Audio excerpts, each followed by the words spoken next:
And a very good morning to you, Nigeria. It feels good to be back after a month away. And judging by the headlines, I wonder if I ever felt or ever left at all, because the more things change here, the more they sound exactly the same. So let's start with the oil sector, shall we? Our national ATM. This week, crude production finally ticked up between 1.7 and 1.8 million barrels a day. Government reforms, new drilling, good news, I would say, some would say, except we immediately managed to drill into chaos. PENGASSAN, the oil workers union, that's the senior staff oil workers union, staged a brief strike that slashed output by 16%. One day we are celebrating increased barriers or barrels. The next, we are counting lost barrels like missing goals or missing goats. And speaking of barrels, Aliko Dangote's refinery has decided it's done selling petrol in Naira. Yes, Nigeria's biggest refinery, what was dubbed as our saving grace, is telling Nigerians to pay in dollars. Cha-ching, the Benjamins, baby. So imagine walking into your neighborhood buka and you're about to get your usual abula or amala. And the owner says, sorry, we only accept euros. For this place, this is what it looks like when your economy is so stressed, even your currency needs therapy. On the other hand, President Bola Tinubu, meanwhile, says the worst is over. Nigerians heard that and asked, sir, over for who? Us?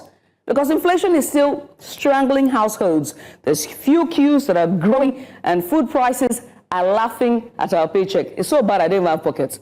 So the bitter medicine always works if the patient survives long enough to recover.